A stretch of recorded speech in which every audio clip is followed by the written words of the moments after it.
Okay, let's get started. Talk about public narrative. And I want to hear from one or two folks here. Um, what was the time where a story inspired you? Could be something a friend told you, something, um, I don't know, a video that you saw, a movie that you saw, something that inspired you. How long ago was that? For example, last time I felt inspired by a story was last week. I was talking about with this person, and she was telling me that she's an activist in the U.S. and she was talking about how she was seeing her neighbors get sick with cancer because they live in an area that has a lot of petrochemical plants, and how that seeing her friends and her neighbors get sick is what uh, got her to start organizing. And I felt very inspired and very moved by by that story. But stories doesn't don't need to be about organizing or climate change. It can be a movie, it can be anything that inspired you recently. So want to hear from someone. What was a story that inspired you not too long ago?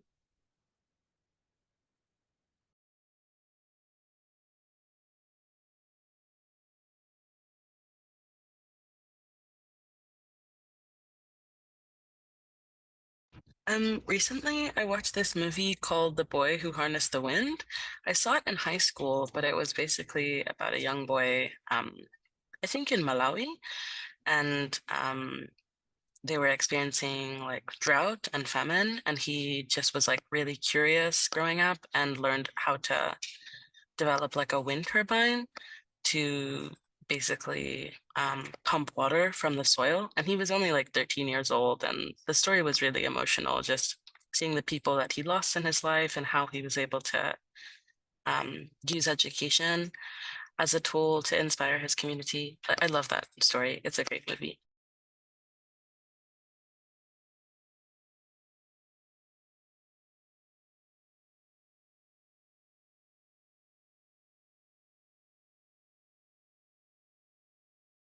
Oh, sorry, you're on mute, so I can't hear you.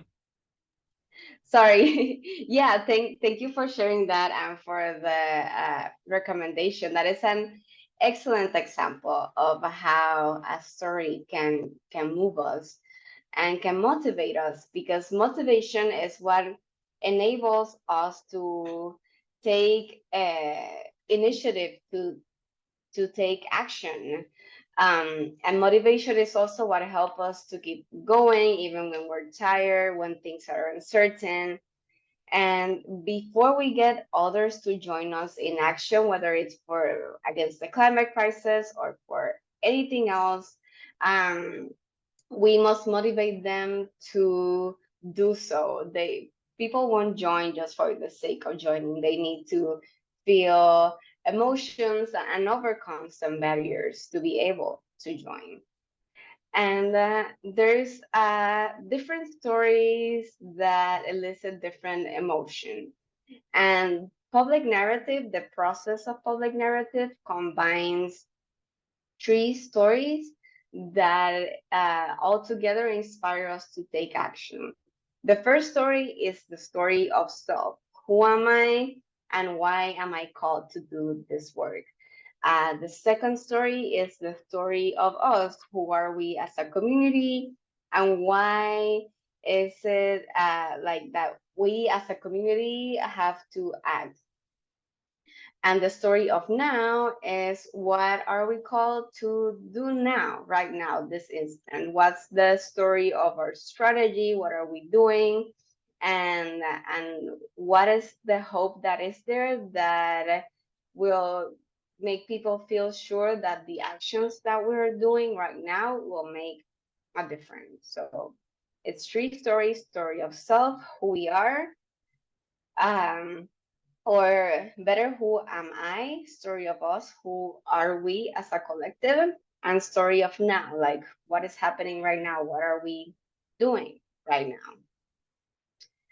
And here are the emotional barriers to action. Sometimes uh, uh, people uh, do care about an issue, do know about an issue, they have studied it, they have learned about it, but they still don't take action. And the reason for that is because of these emotional barriers. It's apathy, it's isolation. They feel like it's just me. What am I gonna do about it? I can't do anything alone. It's fear of like what would happen if I were to say anything about it. It's self-doubt, thinking, oh, but I'm not talented enough to do anything about it. It's all these emotional barriers that stop people from taking action, whether it's against the climate crisis or any other action that needs to be taken. But when we talk with people and we inspire certain values, we can create this magical stairs that would help us go over that emotional barrier that includes like feeling anger about the situation or feeling solidarity, feeling like there's it's something really urgent that we need to do right now, feeling empowered, hopeful. All these things will help us beat the feelings of fear, of isolation, of apathy, and be able to move on and move forward to take action. And the way we tell these feelings is through telling our stories, using public narrative to be able to engage the people that are listening to our stories. So I want to ask for two volunteers to read, for someone to read this story number one, and second person to read story number two. Who wants to go ahead and read number one?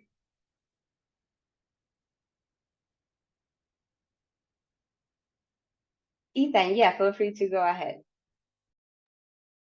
Hi.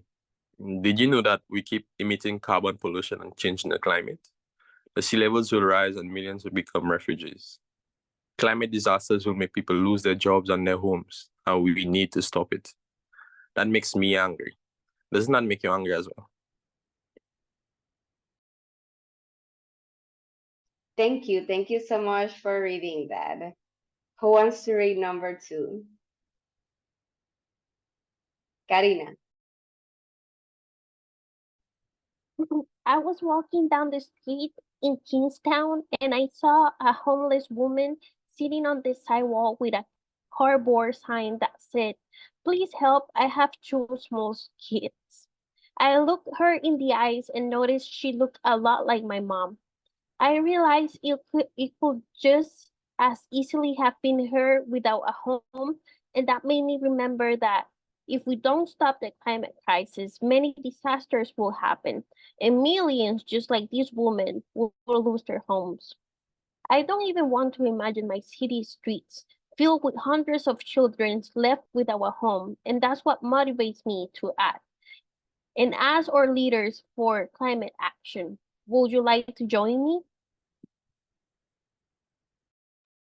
Thank you. Thank you both for reading that. Now, can someone tell us what feelings were different from you when you heard both these stories?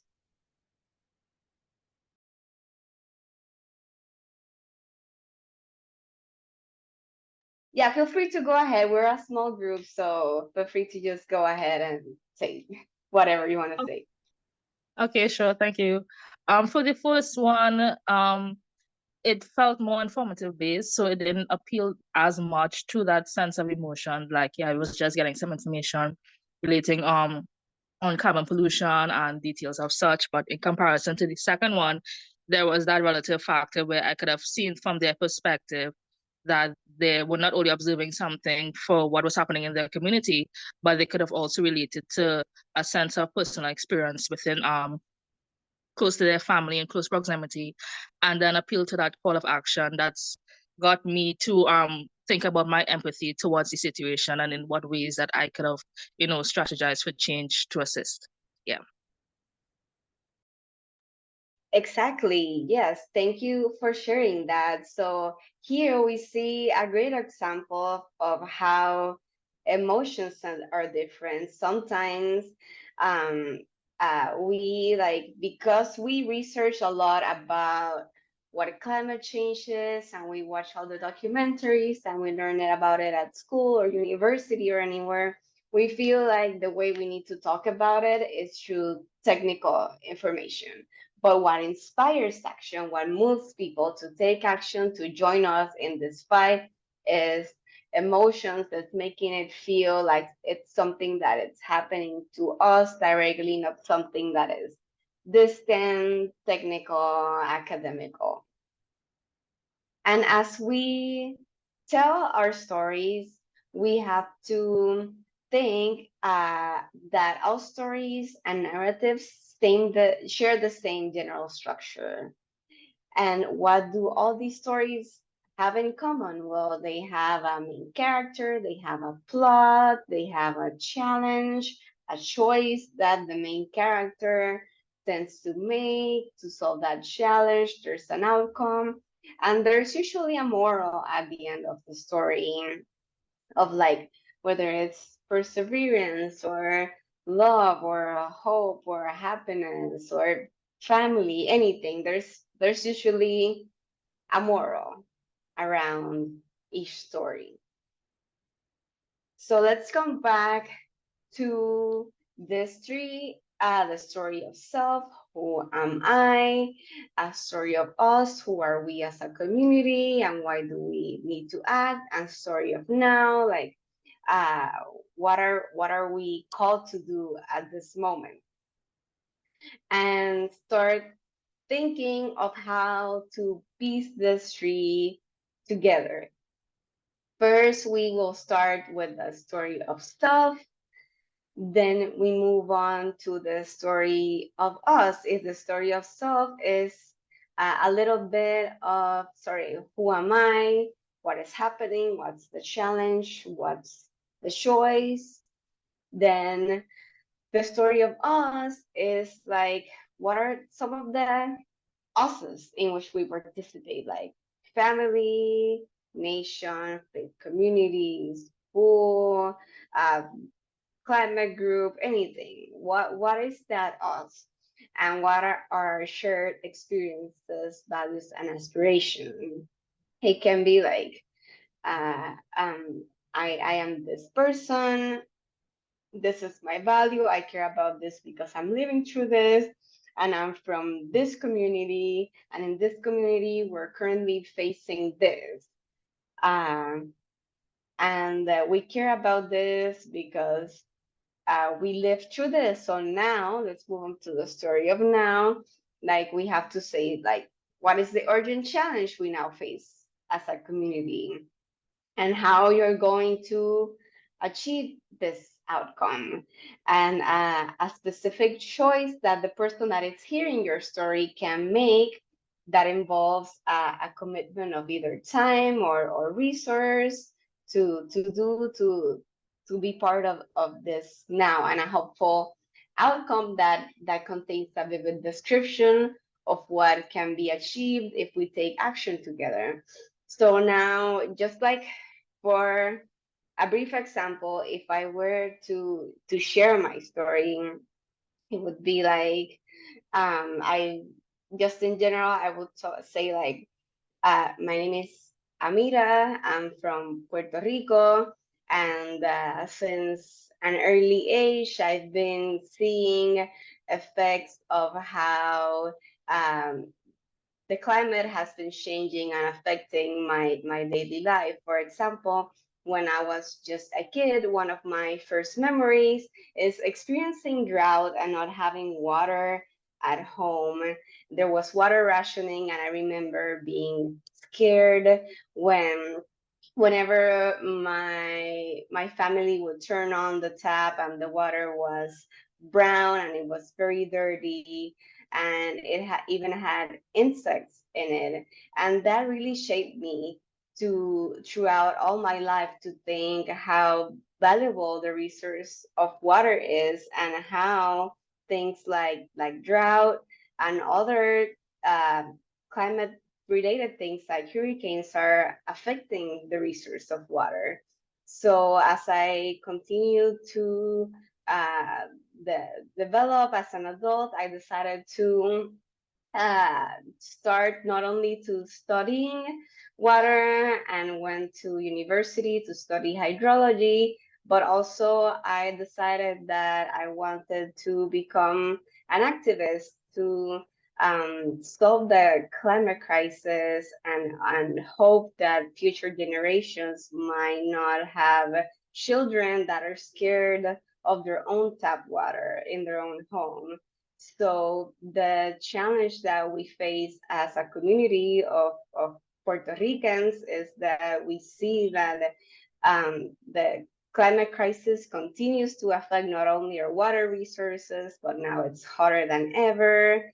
Agriculture is being affected, homes are being affected, we have more hurricanes.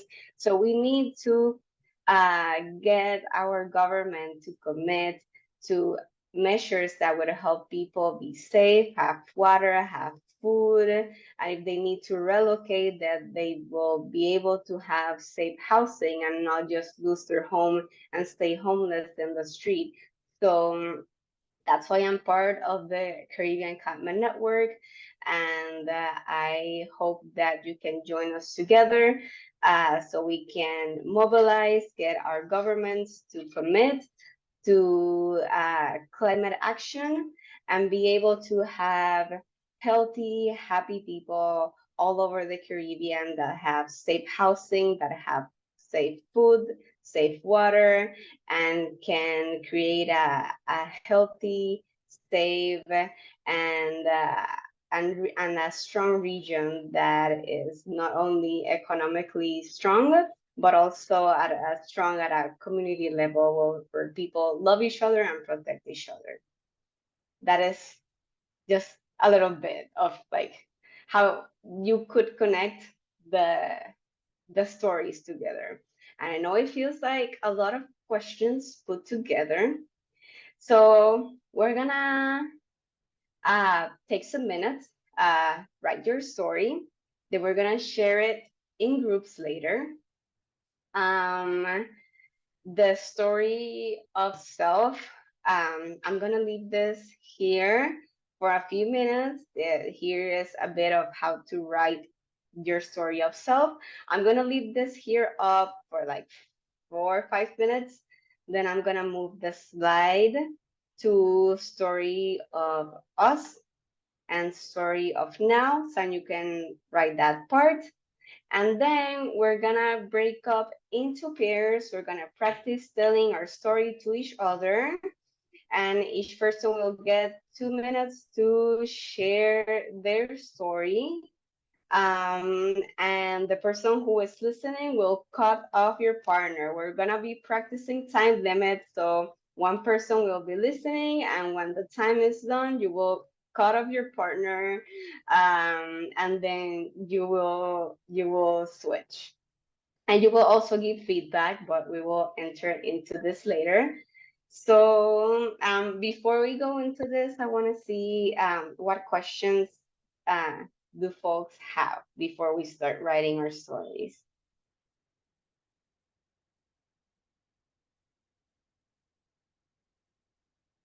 We okay? Okay, perfect. Then let's start writing our stories. Welcome back. How are you feeling? Did that feel good? Did that feel stressful? Did that feel confusing? Was that inspiring? I want to hear just a little bit popcorn style, how the telling your story and listening to other stories feel?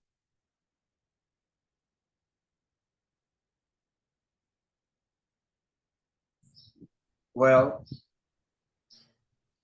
in my case, it was very inspiring history from Princess about her family in Trinidad and the way they conducting with the community. It's very inspiring to me.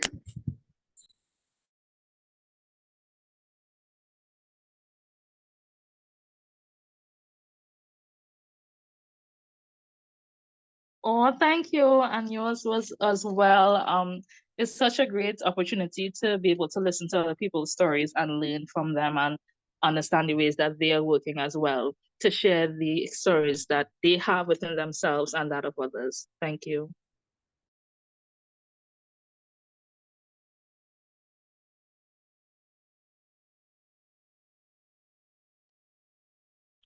Anyone else want to share how they felt? I think in my case, it was great because Genesis was able to share some resources with me. So that's amazing. I feel that I still don't know a lot about the other Caribbean islands or even the resources that are shared in not only here in Puerto Rico but like wide range. So yeah, I feel I'm learning a lot. So keep sending resources. I love that. Thank you, Genesis.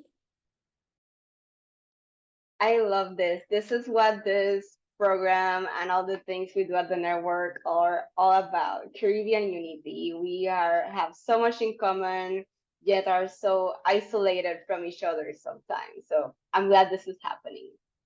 So before we begin to close off, I want to ask if someone, hopefully, who wants to share their story they just shared on the small group. Yeah, I think I can do it. Oh no, what I got myself into. Okay. um okay, I have it here reading, so okay, let's go ahead.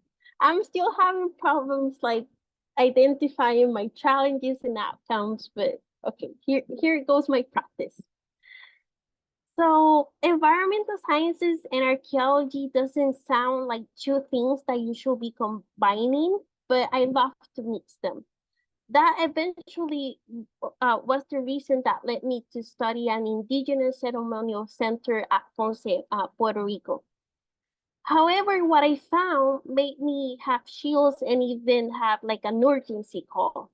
We are losing our history to an archaeological artifacts due to the sea level rise. As time passes to hurricanes hit stronger or ancestral monuments, and even having a hard time seeing the structures.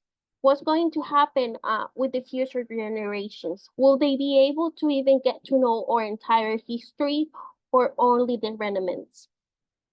We also need to remember that uh, communities still live on that land. Will they be able to sustain our future climate challenges? This is one of the reasons that we need to call for clean energy and better services, not only to conserve and preserve uh, our past legacy, but for the community that is still is tied to this place. So that's my story. Thank you. Round of applause, please, for Karina. Thank you. Anyone else? One more person that wants to share their story. I'll go ahead.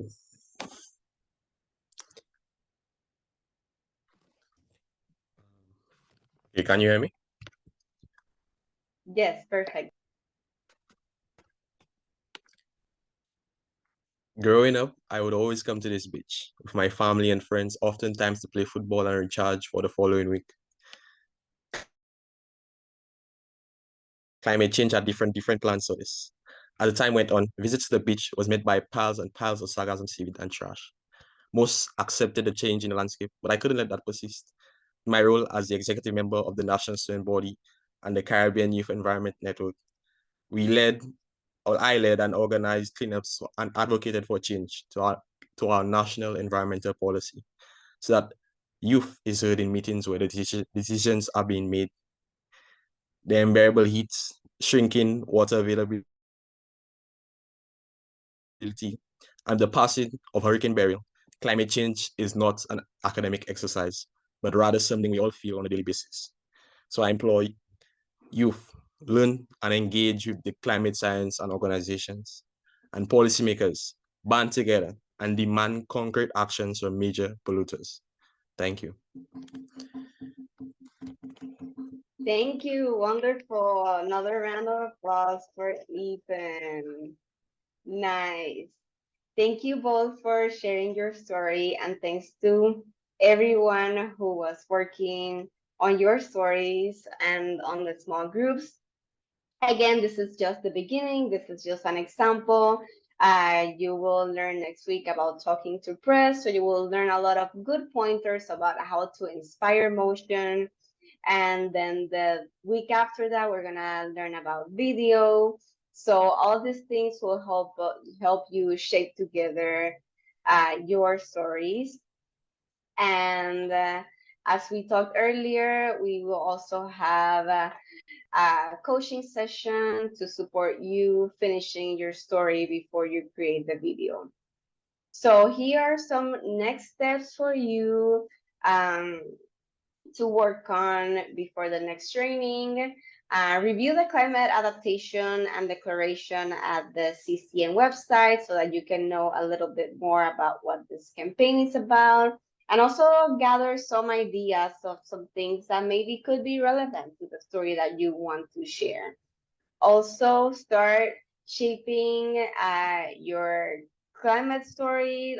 You already have a very strong start, but you can start thinking about how you want it to look officially on that video. Write some ideas and share it with us on Google Drive. So as the program continues to advance, we can give you some pointers there. On the next training, we're gonna be talking about speaking to the press.